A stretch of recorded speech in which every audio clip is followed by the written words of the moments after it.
Hey guys, another reaction video, or not reaction, sorry, review video, sorry. But I just got done watching the Spider Within a Spider-Verse Story official short film. This is canon to the Spider-Verse movies because they got the voice actors of Miles and his father in here. One time, 7 minutes and 15 seconds. Now, this is actually the epilogue and prequel to In Between, Across, and Into the Spider-Verse. Especially at we see Miles now trying to struggle to balance the whole double life of being Spider-Man and himself. Which in some of the flashback scenes a little bit, we do see him still wearing the Into the Spider-Verse suit, but now it's torn to shreds. Like it's like his Max lens, or at least one of the Max lenses, is cracked open to where you can see his actual eyeball. Suits getting ripped to shreds here and there.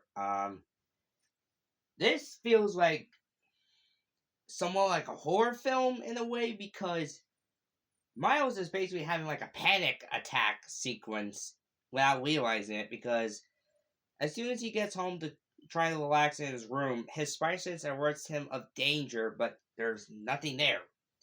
And then a creepy, shallow figure that looks like him with glowing yellow eyes pushes him way down to his bed to the point where he is screaming, and then he's back on the train where he fought Kingpin, and he tries to venom blast the shadowy figure, but it does nothing, and then mutates into basically the spider that bit him, chasing him, and then blows up into smaller spiders and is crawling all around him, and then one comes out of his mouth. That's like horror level shit. Like, what the fuck? Also, like, he is so fucking scared to the point he's just clawing all around in his bedroom until he reaches to his ceiling, and then he's just taking a moment to breathe, and then he gets his senses back to normal. But this movie is just showing, it's basically like Miles' version of Tobey struggling with the whole Spider-Man identity, if you think about it.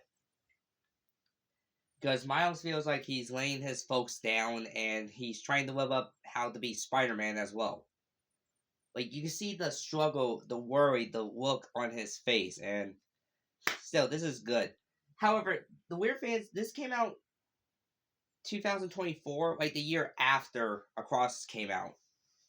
But when I put it in the playlist, as soon as I get the MCU Spider-Man Home Trilogy and the Spider-Verse films, this is what I'm gonna put in the playlist. Like, Homecoming will be underneath TASM 2, then the first movie of Into the Spider-Verse. But I'll also include the Spider-Ham mini movie, which you can find on YouTube on a YouTube channel. And it's not that long, so I will put it in the playlist. So the Spider-Ham mini movie will be underneath Homecoming and Into the Spider-Verse.